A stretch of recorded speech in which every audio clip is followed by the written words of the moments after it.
can you say about the job Drew has done so far? I mean, he's a guy that obviously he's doing this for the first time, and it seems like after 4 games, he's pretty effective in this role. Yeah, he's done a great job just being creative, man. He does a great job of putting our playmakers in positions to make plays, and that's all you can ask for as a player. And as a quarterback, from your OC, throw different looks at the defense, make it efficient, make it an easy game, and figure out ways to get the ball in the playmakers' hands. And so we've done that. We'll continue to do that. Obviously, there's ways that we can improve as players in our execution of the plan, but the plan is giving us an opportunity to go out, compete, and win each and every week. And as long as we lock in and focus on that execution, we'll continue to be in good positions. Have you, and if you have, how much have you tailored kind of what you guys plan out every week to what you like to do specifically? Yeah, I would say a lot of it gets, they plan it, and then, obviously the stuff that I like comes to the forefront throughout the week, through the reps in practice, through the walkthroughs, through, the work done after practice, going back and watching film with the perspective looks or the non-perspective looks that we think we're going to get on Sunday. And then there's a ton of communication between myself and Drew throughout the week of, different situations, base down plan, third down, red zone, of what I like, what he likes, what we're thinking in different situations. So it's a team effort. It's a team effort, obviously, as, the guy kind of on the field orchestrating it all. I have to be comfortable with the play calls coming in. And understand the plan. So, but yeah, he does a great job of getting the insight from players, not only myself, but other guys on the team of, hey, like, what routes do you like? Hey, like, how can we, position you differently to get the ball in your hands and stuff like that. So it's a team effort, and we'll continue to be creative in the ways that we execute it. You've seen a lot of rookie receivers, obviously, over your 6 or 7 years in the NFL. Why has Michael Wilson had success so quickly? Man, he's so locked into the game plan. One, he executes at a high level, and his effort is tremendous. Just being a rookie receiver, right, like a lot of times, just to get on the field sometimes, you have to do the dirty work, right? You got to play Z where, you're a little bit more involved in the run game, and you're on the front side of runs, and you have to do kind of the dirty stuff that some receivers don't like to do, and he seems to like to do it.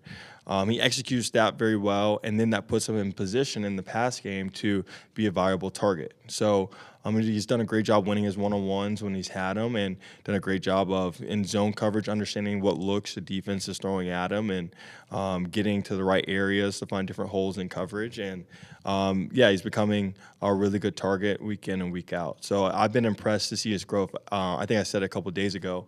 I was impressed. When I got here, I turned on the film and was just getting up to speed on the personnel and just watching OTA reps and camp reps and the preseason games. And, he jumped off the field like, hey, who is this? Like, I thought it was a second, third-year player, watching the film. And I know, like, that's the rookie receiver, Mike. And so that was really impressive. And then, obviously, it's different once you get in the stadiums, and now you have like longer game plans and more studying to do and stuff like that. But he's owned it. He's owned it every single week as a true pro, and I'm excited to see his growth. When a play starts, I've always been curious about this. And you've got your receivers lined up. The play. Do you know who is where? Like, do you know where Michael Wilson is and trying to get him the ball, or is it just the blitz is coming, throw the ball as quickly? No. Hey, if we were playing like that, man, I feel it would be some bad football. No, it's where the guys are lined up on each and every play. A lot of just a little insight. Like a lot of the stuff that happens throughout the week is, hey, like here's the looks that we think we're gonna get, but all right, here's this play, and here's like the worst look that you could get. To your point, like some pressure or something. Okay, like what are my answers on this play? It's going through those mental gymnastics so that when you get to the game, right, you're reacting to something that you've already thought out. You're not just, haphazardly just throwing the ball willy-nilly to someone. So, it's all about just, what are you expecting from the defense? And so, obviously, sometimes it looks like, hey, like Mike's getting a lot of targets. But sometimes, obviously, the play may be set up to go to him. And then sometimes they took away my first and second option. And then he's in the right place at the right time to get the ball as the third option based on the coverage that the defense is presenting to me. How nice is it able for you to help add to the running game with design runs and scrambles? Yeah, it's been good. You know, I like to do it when the defense obviously gives me those right looks and everything. But as I say, you know, it keeps the defense on their heels is a part of my skill set, something I've been good at, since high school. So it's good just to keep the defense on their heels. You know, obviously we're not out here, you know, running Q counter until the cows come home, but we are able just to be, you know, a triple threat back there. You know, James is obviously really good with the ball in his hands. I am as well. We've gotten Rondell back there. You've seen what he can do out the backfield. So, as I said, man, like we got playmakers on this offense, myself included. And when the balls are in our hands in space, we make plays, and we'll continue to find new, inventive ways to do that. And it just makes it difficult on defenses. How is it that you think you've been so accurate in the red zone? Instead of the 20, you've been extremely accurate. Yeah, man. We put a lot of focus in that. As I say, like every single week, games in the NFL come down to touchdowns in the red zone. You know, you look at the 3-point games, and at one point someone kicked a field goal and the other team scored a touchdown. And that's what the game came down to. And so I take pride in it. As an offense, we take pride in, you know, when we get down there wanting to score and when we're throwing it, one, protecting the football, but also, you know, the window's a little smaller.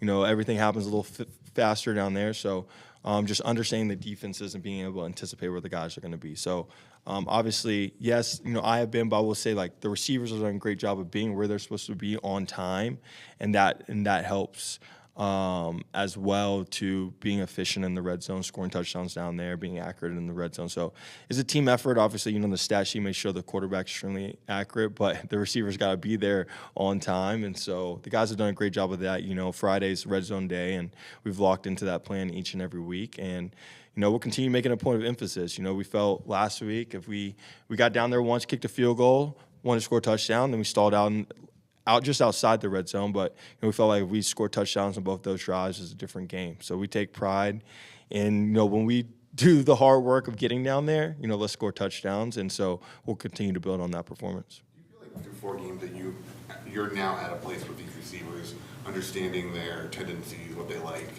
Are you at a good place with that through 4 games, you think, or do you think you still need more time? I think we're at a good place. I do think there's still room for growth. I really do. You know, as I said, like we missed a ton of reps that everyone else around the league has gotten, right? Through OTAs, through camp, man, through just throwing the ball in March, and just getting that timing and rhythm down.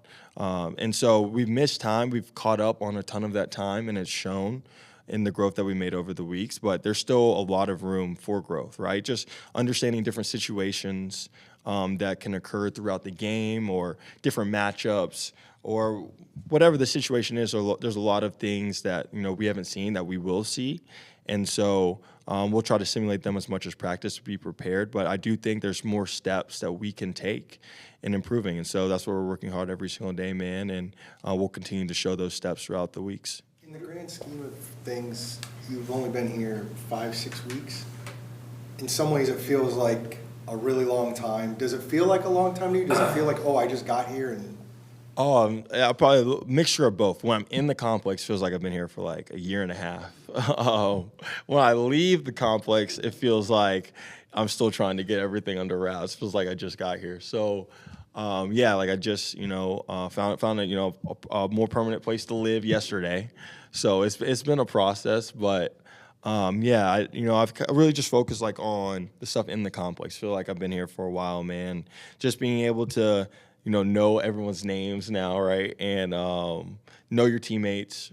Them get to understand me, like as a player, but also the person I am off the field. You know, that's been all great. You know, just the team camaraderie, the chemistry has just continued to grow every single day. And so, yeah, I've really enjoyed it, man. I'm blessed to be here, and it's been fun. We'll continue to grow as we push forward.